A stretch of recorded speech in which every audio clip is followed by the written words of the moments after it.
start the proceedings. Okay, so yeah, I'll just briefly introduce our first speaker of the night. So our first speaker is Dr. Ali Dehghantanha. So he's a pioneering academic as well as entrepreneur in the AI and cybersecurity space.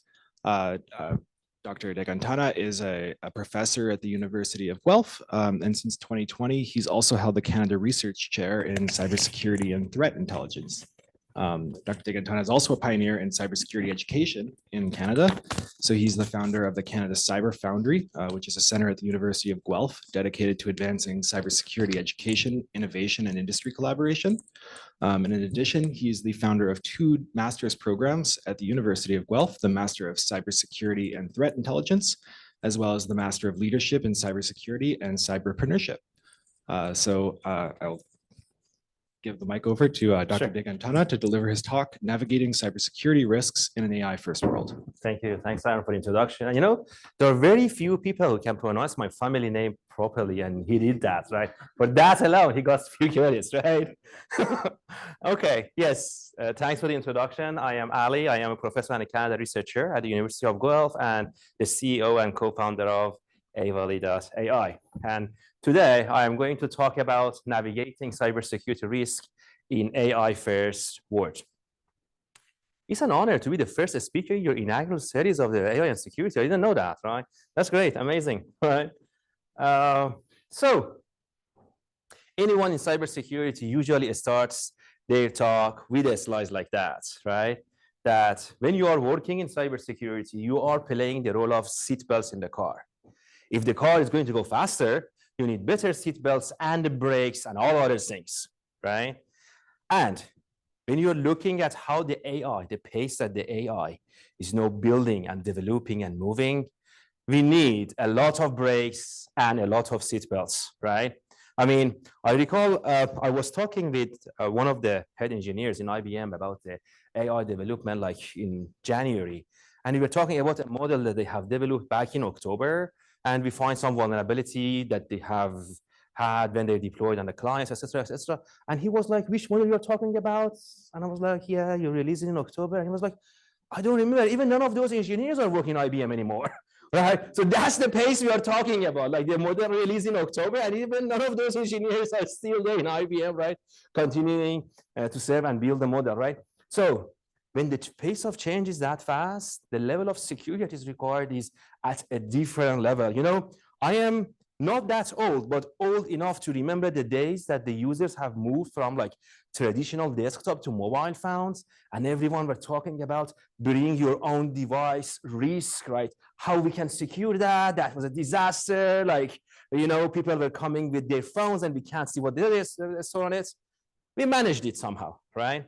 Then we moved to IoT and all IoT security and all those things that we had around that. And that became another cybersecurity risk. Like when these, I don't know, microphones, cameras, you're recording all this data, you're storing it somewhere, maybe in the cloud, right? How we can secure those, right? So I have seen all those challenges, but I can tell you, securing AI challenge is at a completely different scale, right?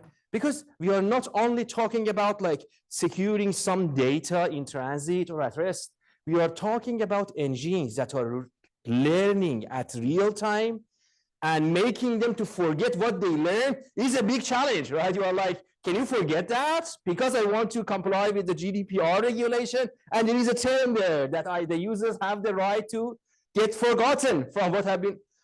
You know, I'm just talking about these basic challenges that we are facing in the field. Like, can I make this model somehow forgetting what it has learned? And all of a sudden, you just understand that this is not just a single model. A lot of other things are happening, a lot of layers, a lot of synchronization. And then you ask yourself that, I think in the AI age, we need to redefine many terms. One of them would be privacy, right? So I'm going to look into some of these challenges today, right? And then hopefully you would like it and learn a few things, right, from that. That transformation is what we are talking about, right? We started with like computers, mobile phones, laptops. Then everyone was moving on the cloud, and cloud was the hot things. And now AI is taking over. Okay, something we need to clarify, because I don't know, I think there are like few AI experts here, and we will have can have long discussions around that. But for the sake of this conversation, please accept these definitions from me. After that, we can talk and you can give me all other definitions that you like, and we can debate on that, right? We can identify at least two versions of the AI systems: AI enabled or AI inside, and AI native, right? So what's the difference? I always use the analogy of the ships to explain that, right? The one on the left is a ship that you can see there is no engine there, right? That looks like a computer with no AI whatsoever, right? Then the engine has been developed, the steam engine has been built, right? And they added to the ship. But the ship, the structure, same, right? Nothing has changed, just an engine has been added there. This is called AI inside or AI enabled, right? But after a while, after actually more than 50 years, the engineers design new ships with the assumption that we have this engine, right? And this is called the engine ship, right? Proper engine ships. And when we talk about AI native, we are talking about a word like this, which means the tasks, the processes, the systems have been designed for AI, right? Currently, most of the things that we do are around about getting AI to support conducting a task that has been designed for human, right? Okay, so that is called AI inside or AI enabled, right? But we are fast moving towards a word that some are calling them AI native, some are calling them AI first, right? In which that from day zero, when we start thinking about the process, we are thinking about how AI can do that process, how AI can do that task, right? So that requires a shift in the mindset as well. Okay, so because that's always a question for me, that Ali, how quickly do you think the AI would take over the world? Right? I would say it takes a lot of time, because if you want to get to real autonomous AI's first systems, we need to re-engineer many things in the world, right? To be properly made for the AI. That would come, that would happen definitely, right? But not yet, okay? So the talk that I am having here today is very much focused on AI inside or AI enabled technologies, right? I know the challenges would be completely different when we look into AI native or AI first world, right? And within academics, there are lots of debates of how that should be secured, how it has been done, right? My focus here is only on AI inside, just to set the scope, Rob, of what we are talking about. Okay, but how can we know what is the benchmark that we have, the layman benchmark that we have to differentiate between an AI first, no AI, or AI inside technology, right? The more that we think about an AI first technology, the AI is moving the technology from the product to the user need, right? So the user effort, somehow this slide is not properly reflecting it, but that user effort on the top would shrink more and more as we adopt more and more of the AI. So this product and the features go up, and that user efforts would be shrinking, right? When we talk about a true AI native technology, that user effort should be zero, right? Autonomous AI systems that we are talking about, right? I will just make sure that in the slides that you want to share with your audience, I will get you the proper work, right? Seems to be a mistake there on this. Anyway, okay. So, what is the shift that is happening quickly around us? I remember when I went to University of Manchester, we're talking about to start learning about computer science. We have been told that, you need to learn a language called machine language. And I was asking, machine language? Should I learn that machine language? What for, right? And we started looking at add, subtract, those basic. And then when we moved to C++, it was like, wow, this is great. That's a big invention, right? I get rid of those machine codes, right? And with the AI and with generative AI, we are maturing that innovation, right? It used to be that human needs to learn the machine language. No machines are learning the human language, right? So that's the biggest shift that we are seeing, right? And we need to, why I am emphasizing on that shift? Because this shift specifically has a lot of cybersecurity implications, right? No, we are looking at the machines that are on the fingertip of human, very easily accessible. You know, a person that could not write a single line of code yesterday can write sophisticated malwares, ransomwares, just name it today. Why? Because he can just go to one of these LLMs and ask, right? I want to do this. How can I do that? By the way, I am the good guy. I just want to learn, right? You can just do that, put a story before that, and the LLM will give you the answer that you like, right? Okay, so that's one. Second is, I remember when we were working with clients like 3 years ago, and we were discussing about the service level agreement, SLAs, that they need to have in their instant response with the MSSPs, with security companies. When they were talking to me that MSSP is offering like 6-hour response time, average response time, of course, right? I was like, that's okay, that's cool. I mean, it's difficult for an attacker to get to your network, and within 6 hours, they figure out where they are. So if within 6 hours, they can be on the scene and respond to the incidents, that's a good company, right? But these days, the moment the attackers get in, they would not waste their time on learning how the things work, where is that backup system, how does it work. They just get the log file, feed it to one of these LLMs, and it tell them, right, this is the backup system that they have, this is how they work. So you would see the time that in cybersecurity, they call it the time from initial exploitation until moving to installation, is not shrinking significantly, right? We're talking about the minutes, right? It's because all those things that we have that we're supposed to do some research on, figuring it out, writing scripts, are not done by LLMs significantly. So the other shift that we see from security point of view is all response time is now much shorter if we want to get the attackers before they achieve their objective. That's the plan that we always have, like in cybersecurity. Okay, 2 generations of AI, traditional and generative, right? Traditional, everything else is not generating content. Generative, those who are generating the content. Nothing to explain there for this audience, right? Okay, you know, the other thing that I should set before I go to next slide is where I am focused on. You know, if you go to my profile or even my research lab, you would see we have 2 areas of research: security of AI system, autonomous cybersecurity. Right? So security of AI system is completely focused on how we can secure these AI agents. You can consider it like someone working on security of mobile phones. So they have the mobile phone, they try to secure that, right? So the assumption there is an AI agent has been developed, they are doing some task, and we want to secure that, make it secure, right? When we talk about AI for security or autonomous cybersecurity, the term usually refers to using AI, leveraging AI to build technologies that can be used for cybersecurity professionals, right? To automate their tasks. There you would see things like SOAR, XDR, XCM, which is like the Palo Alto one that they are always like promoting it, right? But what I want to highlight is my talk is quite a lot focused on the security of AI systems here.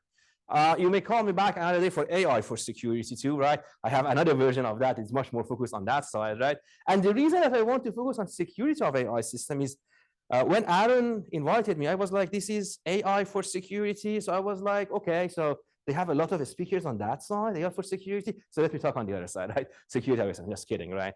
I just trying to just give you the view on both sides, right? But that's the differentiation that you need to have in mind, right? Okay. So what are the challenges? What are the challenges that we currently have in securing AI systems, right? As always, the first and the most important challenge is we are still yet to see that big one AI attack, right? That's always the case that will get everyone's attention, right? When you got the first big ransomware that the attackers were asking in like $10 million, then it goes on top of the news, and then every company starts thinking about it, right? On the AI security, we are yet to see that, but it won't be that long, right? That we see a specific big attacks on targeting AI agents, right? Then 95% of the company is not prepared to defend against AI attacks. And what I mean from there is like, I am delivering some talks in different contexts. Like couple of weeks ago, I was in a room that the room was full of financial sector CISOs, mid-size or above, right?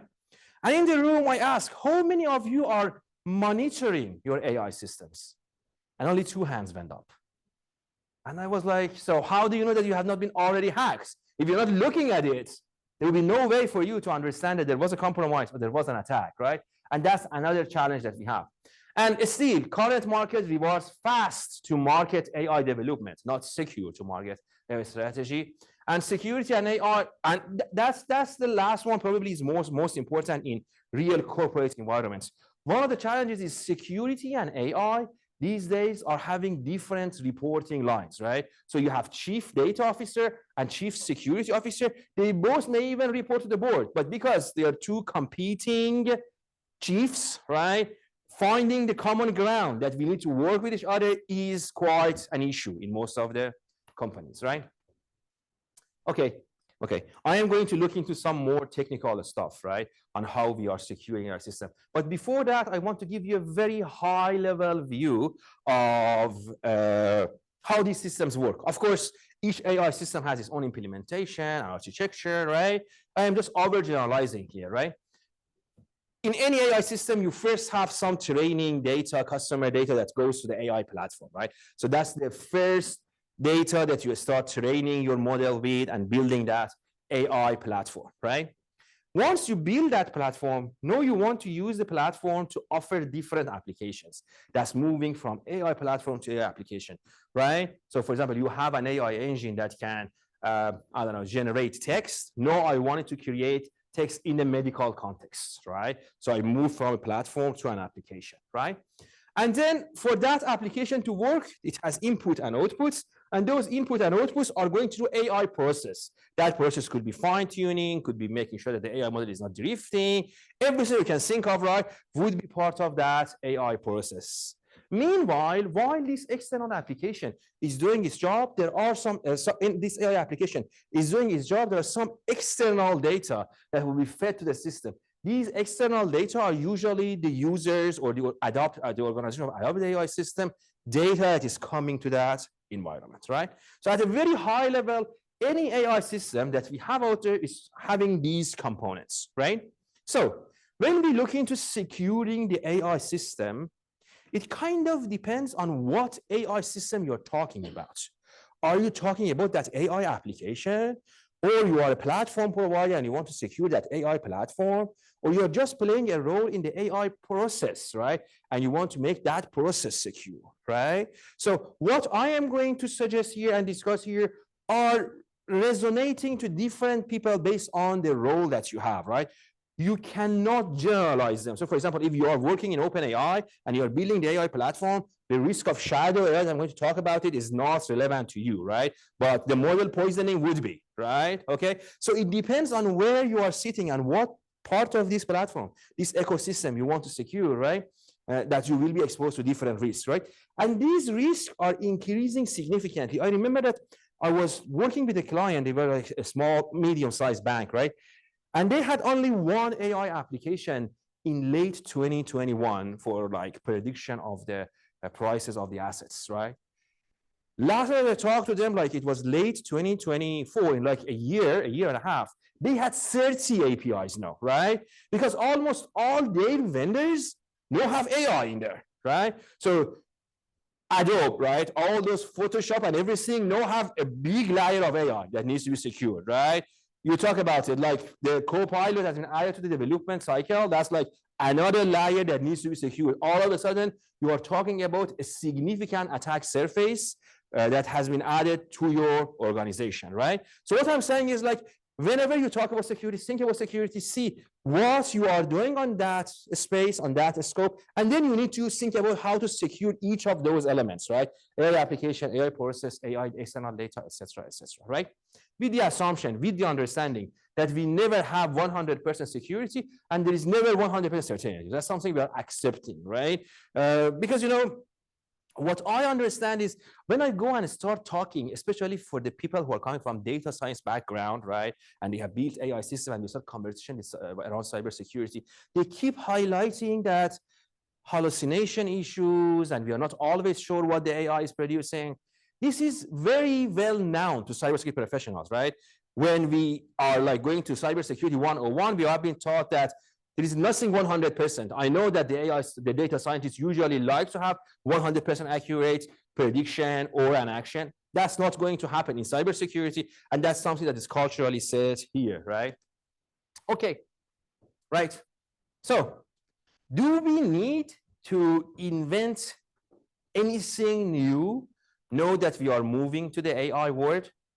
My answer is no. I think from security point of view, 80% of the things are already invented. We just need to adopt them, adjust them, right? In the new AI world. Of course, it doesn't mean I'm undermining the effort needed, but what I'm saying is like from security point of view, you have a lot of those basics and the essentials already in place. You just need to put them in the picture and bring it to the AI system, right? So for example, defense in depth. That's a concept that a lot of cybersecurity professionals are very well familiar with, right? Because when you are securing an environment, you want to have the first layer of defense, say, on your network border, then you come and have the second layer of defense on your LAN segmentation, and the third layer of defense on the endpoints, right? That is called defense in depth, having different layers, right? Same concept is applicable to the AI as well, right? When you look into any AI system, at the core, you have a model, right? And that model needs to have a safety systems around that, right? I am using the word safety because at that layer, you should not and you cannot implement security controls because otherwise the model performance was significantly reduced, right? So at that layer, you want to have safety systems like what they call them in AI guardrails, if you have heard, right? But that's like the safety system that you put around it, right? That the AI system works in a safe manner, right? Then when meta prompt and grounding are applicable, are applied to your model, and then on top of that, you have user experience, those two layers are the layers that traditional cybersecurity concept. You can talk about zero trust all the way to monitoring, building templates, seeing what the AI is doing, profiling users to understand whether the conversation that this user has with the AI is applicable. Those are all applied on the meta prompt and grounding and user experience layers, right? So for example, if you look into it, the way that these days we are offering the security monitoring of AI systems, right? Like if you're MSSP, you do that a lot, right? If we are always focused on the logs that are coming out of the systems, creating template of those logs, and then create user profiles. Like for example, a user in the HR supposed not to ask about how to write SQL queries. So if that is asking SQL queries from the LLM, something is wrong, right? So raise the alerts, right? So you can see the concept is exactly abnormality out of norm activities. The input is no changed. It used to be logs from the network. No, it is log from that LLM, right? We used to look into only the log file. Now we are looking at the log file plus the contents, right? We used to create the normal user profile based on statistics. Now we are creating normal user profile based on conversations, right? Everyone else in the team are talking about marketing. Now all of a sudden somebody is talking about how can I write the code? Okay, that's abnormal, right? So that's how all the security design is deployed and implemented around AI systems. That's the difference in this, right? Okay. Of course, if I want to give you a class on all the AI security risk and all of those, you can come to my master class at the University of Guelph for 1 semester. We are having a class on adversarial system risk assessment, right? But I am just selecting top 5 here, right, to go through here, right? And let's look into these only and see what are those that are applicable to you, to the environments and to organizations out there. First, adversarial attacks, right?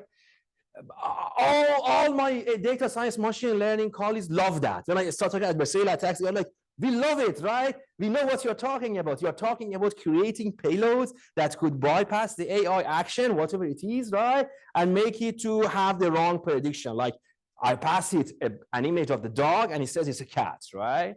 Great, yes, basically the same thing, okay? But in a more targeted fashion.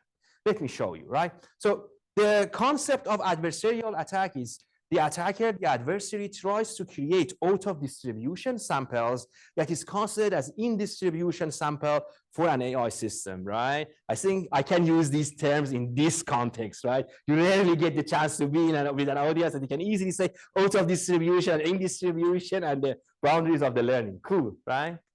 Okay, so let's see that. You know, what we observe out there, right, by the adversaries is you would rarely see any adversary trying to create a systematic way to conduct adversarial attacks. What it means you would rarely see an adversary trying to find a way that it can generate any image. I'm giving image as a sample, right? And this image is always bypassing, always recognizing as something which is not harmful. That's very difficult and very costly for any attacker, right? And when I'm talking about any attackers, I am including a state-sponsored hacking team. So even those levels are not attempting to do so.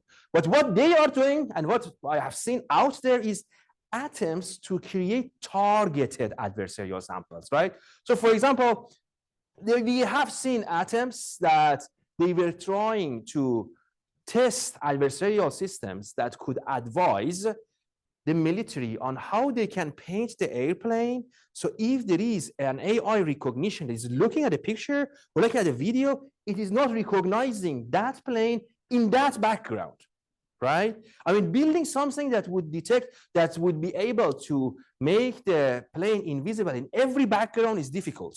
But if you're talking about one specific environment there, when the planes are landing, I don't want any adversaries using AI to be able to detect them.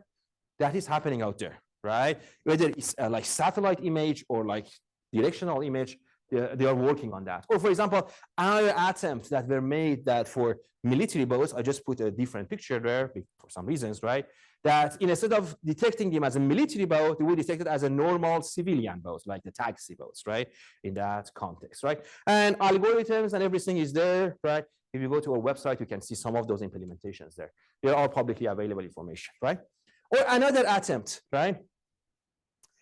We have been tasked that we want you to build an algorithm that when the car plate is being read by an AI agent, they would not be able to detect it properly, right? Of course, that means that they wanted to have some cars in the street that if they are just monitored by the cameras can't follow them based on the car plates, right? So as you can see, and at the same time, we need to make sure that the plate is fully visible to a human observer, right? Because they don't want the police stop them, right? The police still see that, but those cameras cannot see and track, right? So you can see with some changes, right? For example, even you look into the left side payload that would completely bypassing, right? The camera's detection. But again, you can see we were dealing with a problem that we know what is that car plate, how it should look like, right? And just focusing on the plate, right? Nothing else, right? And we could achieve like very, very high accuracy. Like you can see in our test, like 99% accuracy have been achieved, right? In bypassing detection. Or this one, the other one, right? Binaries. You know, one of the main technologies that are used these days to detect the malwares are deep learning solutions, right? And we have been tasked to build a malware that when we pass it to this specific vendor system, right? And they told us like exactly this vendor system, that would bypass it, right? And as you can see, we did that, we run the test, and we got like, for the adversarial example, we could just bypass it by 87% of accuracy, which was good, not too bad, right? But that's the accuracy that we have. So in a nutshell, what I want to highlight is this one, right? Targeted adversarial attacks risk assessment. If you are conducting an AI risk assessment in your organization and you want to look into the adversarial attacks as a risk factor, which should be, right? Spending your time, spending your money, spending your resources on the general adversarial attack testing won't get you that far, right? First, building those payloads are quite costly and very difficult, right? But if you have a specific use cases, so for example, for you, it is important that the license plate is not detected, or I'll give you another example. So we are working with the bank, and for them, it was important that the check pictures cannot be bypassed, right? So you are dealing with a specific problem, the check and the picture of that. For those kind of scenarios, yes, you would be able to assess the risk of adversarial attacks, then come with the solutions around that, whether it's further training or for identifying some tokens that can be useful for monitoring, right? All of those solutions around that could be considered, but only in that scenario, only in that situation, adversarial attack would be a risk for your environment. What about the next one? Deep fake and disinformation, right? That's again another huge AI risk these days for many organizations, right? Contents that have been created by the deep fake and have been bypassed, right? Have been passed around in social media, in public sector, et cetera, right? So these are like the early attempts that you can get any image and then convert it to any other image that you like, right? You have probably seen these papers. If you haven't, just go look into them, right? Over there. Or some of you may be familiar with deepfake news website, right? They have a website there that everything there has been generated by a deepfake, right? But you would believe there's news because those deepfake news have been created from the current data, right? So they feed the current data to it and all of them are fake, right? Nothing is valid there, right? So what it shows is, and by the way, up until this point, I was not considering deepfake as a big risk for an enterprise, right? Because you were like, okay, you can create some videos or images, right? Risk on the privacy, I accept, right? Maybe, right? Some risk in terms of the being able to conduct misinformation campaign or disinformation campaigns. Yes, I accept, right? That's cool, right? But again, finding these things were relatively easy, right? On the misinformation, disinformation campaign, etc. Up until there was a report, I think, yes, I don't know whether it was which vendor that they were doing the investigation on that, right? Okay, I don't remember it now, right? But the attackers have used the public speech, the public talk of the company's CEO to generate a deep fake payload of his voice that could bypass voice authentication, right? And then they deployed it, right? In practice. So when that report came out, all of a sudden the risk of deepfakes went from 0 to like top there, because a lot of these important people are having a lot of videos, audios, even writing of them available, right? And if we are relying on the biosystems for authentication, whether that's a voice, whether that's anything in writing, right? And you know, they were using significantly. No deepfake can easily bypass them, right? So as you could see out there, these days, many cybersecurity professionals are not advising for you to implement anything that use the human characteristics for the means of authentication, right? These days, we have very reliable ways to bypass any voice authentication system that you want, right? As long as we can get our hands to enough number, enough amount of the voice data. And sometime I have seen, because you know, some in red teaming exercises that we conduct with some clients, right? Sometimes we were allowed to just go and record that person's voice, right? They're talking with the clients, they're walking in the street, right? We record that. Even using those recordings, we were able to bypass the authentication, which are like voice-based, right? So they become quite weak, right? So if you are using a multi-factor authentication that relies on the voice, on anything related to a specific person, please start thinking about other ways, right? Because they can be easily bypassed by deepfake and disinformation, and that significantly increase their risk, right? What can be done? I mean, to me, the best is avoid using those payloads for anything sensitive, but still employee training and tabletop exercises are getting you quite far with these kind of things, right? So because when employees are having a tabletop and they see that we are recording their voices now, and then we play the same recording on the voice recognition system and it's bypassed, they're like, okay, I'm not going to use that anymore, right? In our enterprise. And we have built, and not only us, or other solutions as well, but we have built a solution. It's as an add-on that you can install and put to your web browser. And when you go to a payload, whether it's video, audio, or image, it will tell you that what is the probability that it has been generated by the deepfake technologies, right? So it's not 100%, of course, right? But it can tell you that, for example, there is 70% chance that this is a deepfake generated payload, right? That's just an add-on to add to your browser, so you can just see those, right? If you want to check. Okay, we talked about two risks, right? Adversarial learning as well as the deep fake, right?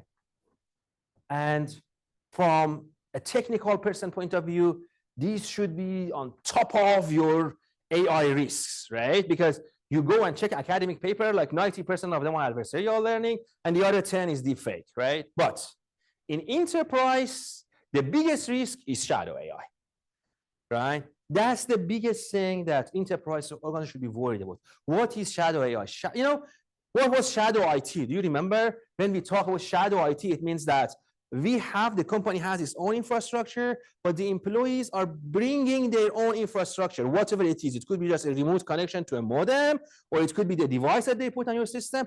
And with those, they were bypassing our security protection, right? So that was the shadow IT, right, that we had. However, with wide implementation and usage of the AI, nowadays, a lot of sensitive information are being passed by the human to the AI, and that is called shadow AI, right? So the employees are using alternative AI technologies, passing their data to it, or like passing the private and confidential information to those, and that becomes a significant risk, right, to manage. This should be, I mean, these days, I do not think that there would be any company out there that is not considering shadow AI as a critical risk, right? If you are not considering it, you are just closing your eyes. Otherwise, that is happening, right? I remember I went to the gym, and then after the exercise, I was in the like changing room, and one of the guys, a friend of mine, was telling me that Ali, he was an accountant, right? That's Ali. You know what I find today? And I was like, what? I can give all these accounting details to. He was talking about that AI system, right? And it is generating all the reports like that. Even he's telling me what kind of benefits my customer can get, what claims. That's even better than me, than I, right?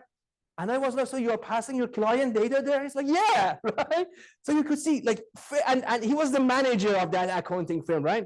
I mean, it wasn't his fault. I mean, if there is technology like that that could help you, and you are not making it available to your employees in a secure way, they were using it. They will be using it, right? So how you could monitor and stop the shadow AI risk?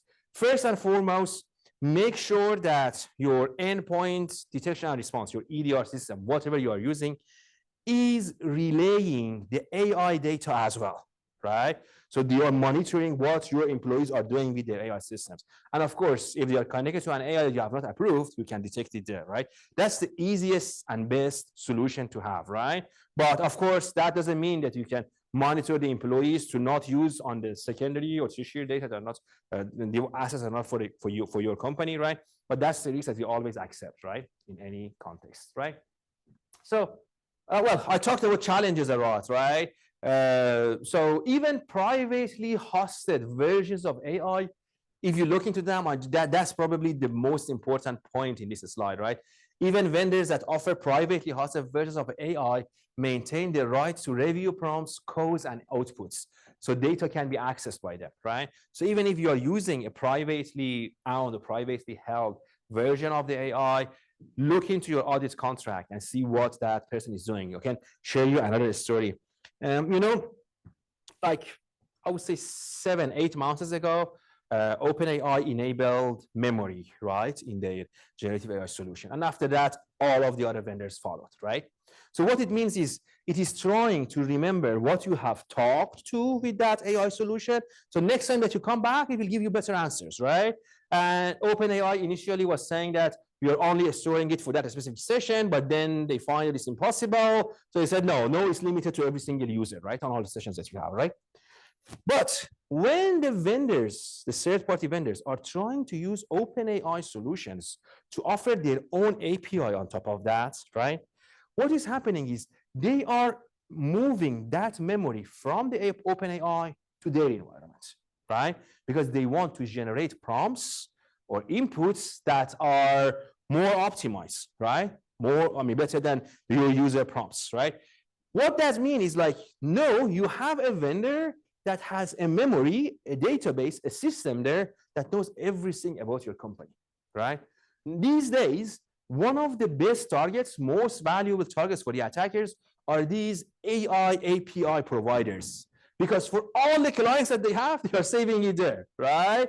And no one is going and auditing that what you are doing, what you are storing, right? And everything is being stored in the, because they want to give better user experience, right? So if you are in charge of a security of an organization, make sure to keep that as an audit right, right? I want to audit the memory of your AI systems and monitor it, right? On what you are doing. Okay, so we talked about bringing your own data to the AI, creating guideline principles, right? Understanding AI tools that have been used. These are the 3 steps, 3 things that you can do to reduce the risk of shadow AI in your organization and conduct the risk assessment, right? On those. Privacy and bias. That's the other top risk for the AI systems, right? So the definition is clear. We have been dealing with these privacy issues for years, right? Do you remember the Cambridge Analytica case, right? That was directly an AI privacy issue that Facebook data supposed not to be end up at the hands of a AI system that was helping the campaigns, right? But it did, all right? So this is not a new risk. A lot of solutions, safeguards are around that. But what is new about it is with the wider adoption of the AI, the right that we used to have to be forgotten, which means I used to have the right to send an email to Facebook and tell them, remove all my data, right? And after that, none of my data were there, right? That's gone out of the window, right? These days, when your data, whatever data, is being learned by the AI, unlearning it is a significant challenge, right? You might be able to unlearn it on the layer which is close to the user, which means when the user is just sending simple prompts, they will not get that data. But on the deeper layers, those data are still there, are still stored, right? And I mean, that's still a big challenge. You know, whenever you are working, probably some of you in the room are doing that, right? You're talking with the clients who want to comply with GDPR and they have AI solutions. My answer to them is getting compliance with the right to forget the data is not easy, right? What we can do is we can put some layers in front of it, some filters that user's data is not going to be interacted anymore, but the AI has learned it, right? I can't just unlearn it, right? It has learned it, right? It looks like that I have seen that information, so that's it, I saw it, right? What can I do, right? Okay, so that's the challenge that we still have on the privacy. And of course, on the bias side, if you are using a data that says that it's biased, then the data will be used by the AI to make bias prediction as well. And that's a challenge to be addressed, right? So to do so, to reduce this risk, efficient data governance and access control would be a great development. Only adopting transparent and explainable AI models, that's one thing that can help you a lot if you are adopting AI system. Always ask your vendor that I want to have an explainable AI solution, right? I mean, I understand. I mean, explainability has its own limits. It cannot explain everything, right? But that would help a lot when we are auditing the AI solutions, right? If you have deployed an explainable AI system, that would save your auditor a lot of time to understand what does it do, how it works, right? And it will save the audit time significantly as well. So that could be the best thing, to always ask your vendor, is your AI system explainable or not? And if it is, then right, you can test it, right? By auditing, right?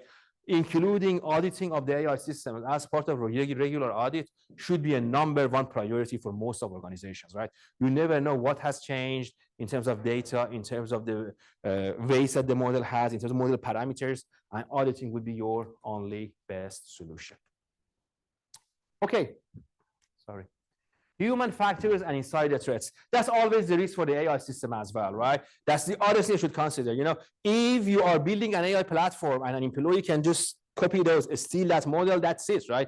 The model has been stolen, right? Or if your employees has access to just the data that is using to train the AI system, they can create backdoors, right? That's easy, right? You're just manipulating the system, create backdoors, put the backdoors inside, and you can always call that backdoor, right? For the sake of that, you need to always have the separation of duty. Again, that's an essential element of cybersecurity. You need to make sure that the person who is generating the data is not using those data to train the model. One person for data, the other person or a group organization for training the system, right? It is fine that these two are always having interactions or clashes that I don't like your data or your system doesn't work, but that's part of the security, right? Have the separation of duty so there would be no way to put a backdoor in your system, right? I mean, you can say that I always monitor the data, I always look into the data characteristics. These are all great because that should be part of your data monitoring, right? But having two separated teams or even more than that, because I've seen sometimes they are having a group that looks at the preparing the training data, then there is another group for data pre-processing and then another team for training, right? So that separation would help a lot to make sure that all those vectors or spoiled data cannot be used by the insider threats to create backdoors, right, to their system, right? So we have a lot of, there will be a lot of vulnerabilities and risks related to human factors, employee retention, data poisoning, model stealing, right? I don't go through all of them, but as you can see, the attack surface on the human factor and insider risk is significant. The best solution, separation of duties, right? That's the best solution you can always have in place, right? So yes, I talked about them. Okay. I am going to go through a few hints, right, of how you can secure your AI systems and wrap up the call, the talk today, right?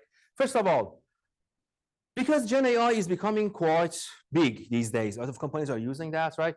How can you identify the attack surface, right? Or attack surface rate, as you're referring to in the academic papers, right? There are three elements to always look into if you are using Gen AI application platforms: APIs, embeddings, and training data. These are the only three things that you need to be worried about if you are conducting risk analysis of the Gen AI systems, right? What are the APIs that have been called? What are the embeddings that we have for the system? And the training data that has been used, right? So these three should be your top three things to always monitor when you are conducting Gen AI attack surface analysis. I don't know how many of you have done or will ever do red teaming AI models exercise.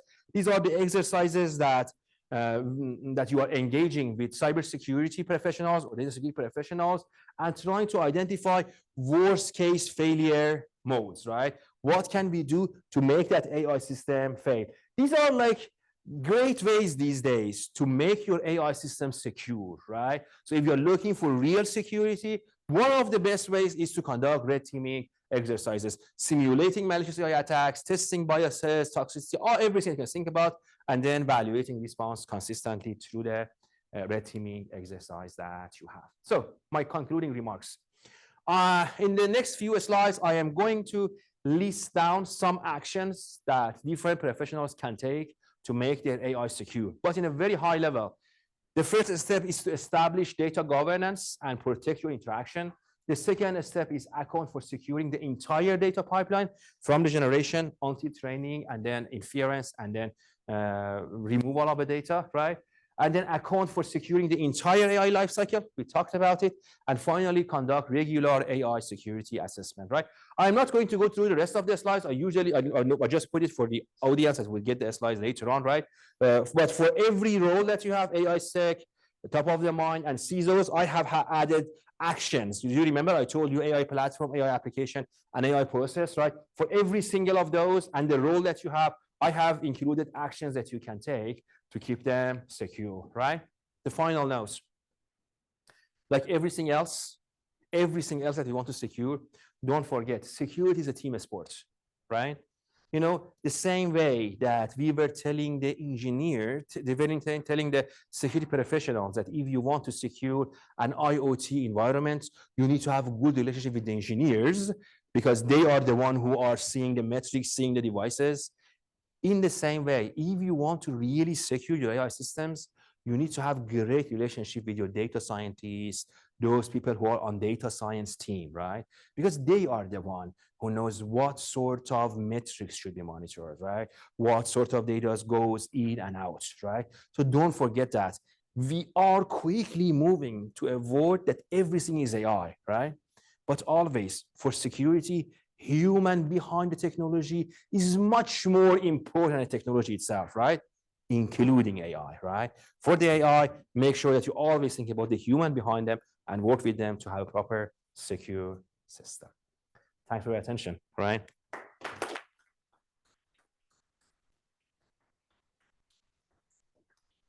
So yeah, thank you so much, Dr. Dehghantanha. That was a really fantastic talk, and I think an excellent way to sort of set off the seminar in the right direction. So we're going to have 10 minutes now where anyone from the audience who has any questions can field those. If you have a question, just raise your hand and I'll come over to you with the microphone just for the benefit of our online audience. And I want to say too that for anybody who is in the online audience, you can also ask a question. I believe, Shane, maybe you can sort of elaborate a little bit on the procedure there. If not, if you're in the audience and you have a question, feel free to unmute yourself and simply ask it and we'll hear you. So does anybody here in the audience have any questions?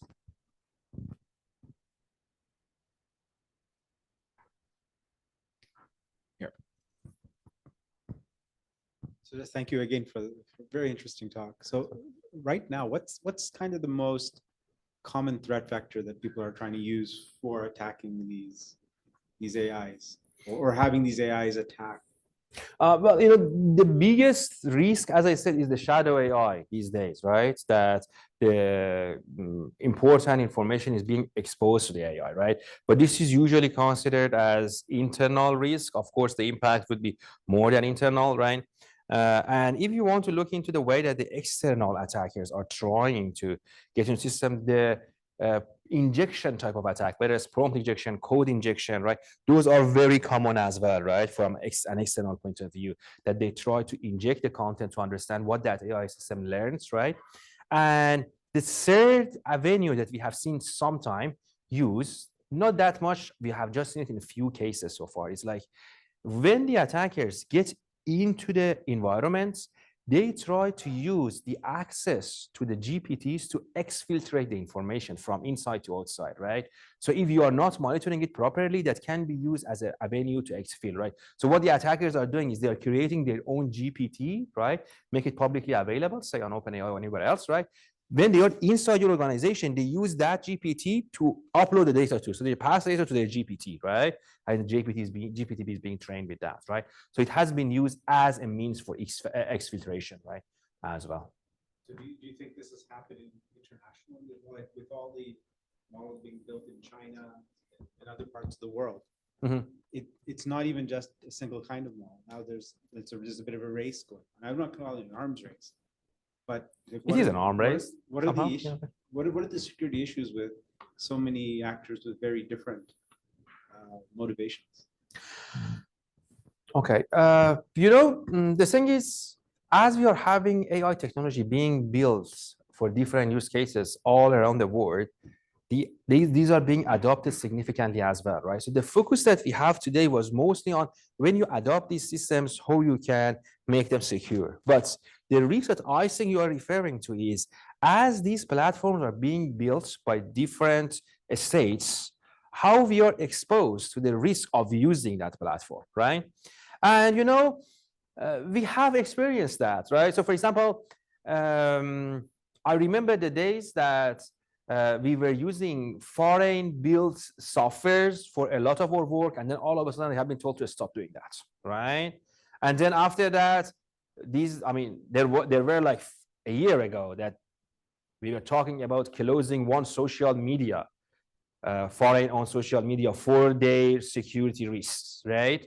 Of course, these AI systems are now learning a lot more than that. And if we really want to look into the security risk in that perspective, with that narrow definition, we got to restrict the user's access to those systems, right? As be it for social media, et cetera, et cetera. But I am not a fan of doing that, right? I would say, and I always saying that security is the responsibility of the data owner, right? So if I am the organization giving an example, Microsoft email system, I am responsible for securing my email system, not the Microsoft, right? The same way for AI, for social network, if we are sharing our data, if we are putting our data, that's our responsibility, right? And we should secure ourselves. We should not stop those platforms, right, from being accessed by the users, right? But these are long debates, right, for a conversation over the food, right? Any other questions? Hello. Yeah, I just think from your talk, it seems like the whole thing is hopeless. Like nothing that you're saying should be done is being done. Like there are so many ways to attack. Yeah, People put their sensitive information in ChatGPT all the time. You see that as a problem, right? it is. It is. But you know, that's what you do. Like if you have sensitive information, you want to be Mhm. analyzed. What do? You put in Of course. AI. Like who is running their own AI? Okay. Well, listen. So yeah. So what are you suggesting exactly? Yeah. I mean, good question. You know, I had a slide that I removed, like for this. I thought it's not relevant to this audience, but anyway, that we were looking at the pace of technology adoption, right? So for mobile phone, it takes like, I don't know, a couple of decades. Like then for have these OT devices, they were faster, and this AI adoption is quite fast, right?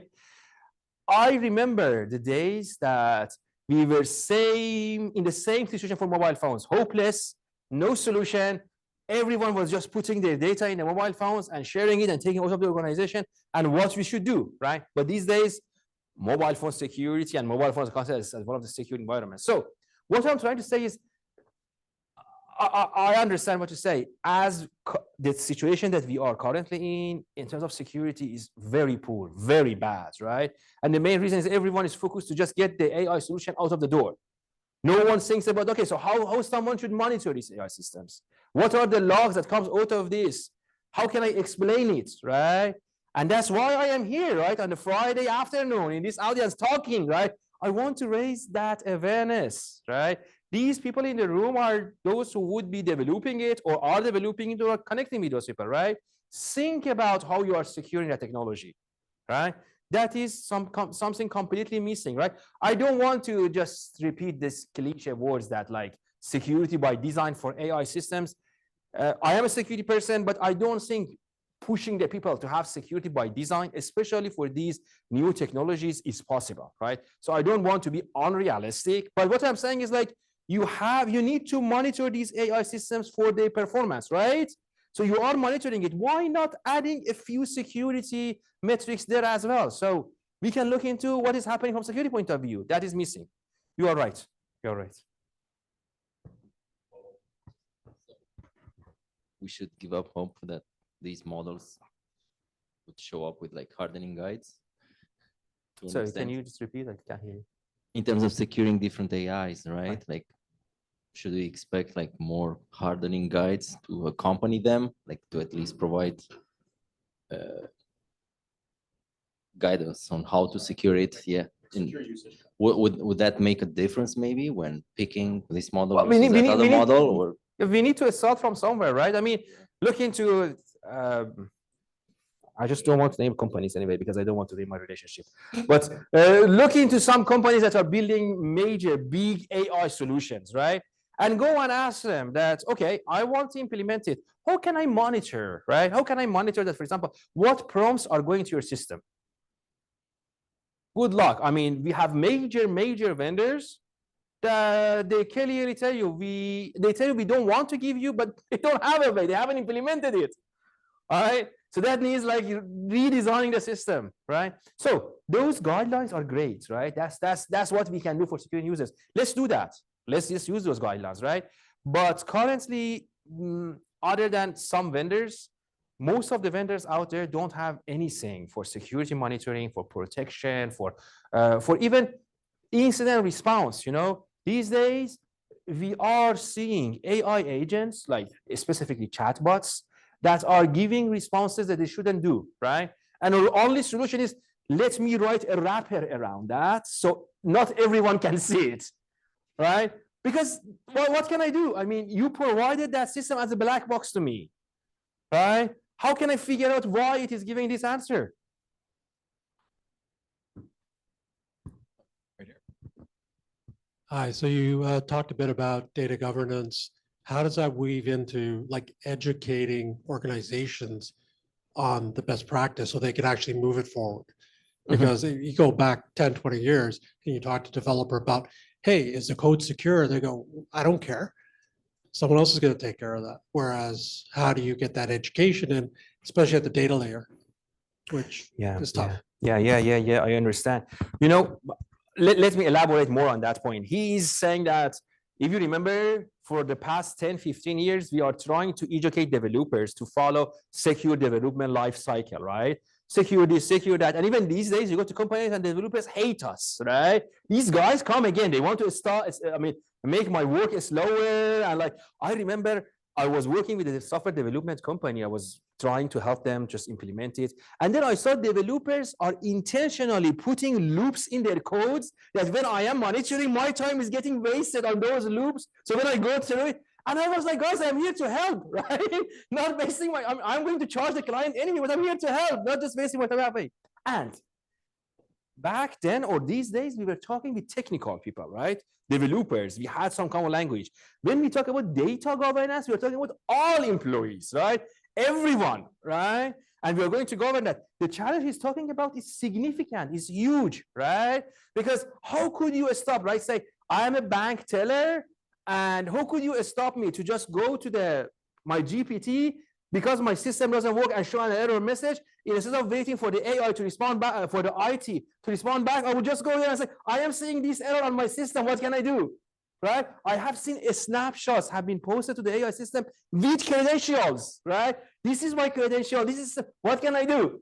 Right? Yes, yes. The challenge is significant. When we talk about data governance, we really mean from the time data is generated until it has been consumed. But when you go to real world and try to implement it, well, go ahead. How could you stop that teller, right? And tell her, no, do not take the snapshot of the system and upload it to OpenAI. She's like, isn't it secure? I am like, sure. Well, you already shared confidential data with a third party, right? I didn't answer your question. I just make the problem worse. I know.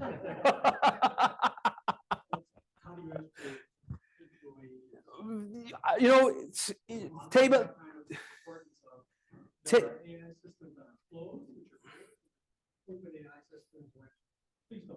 Yes, I mean,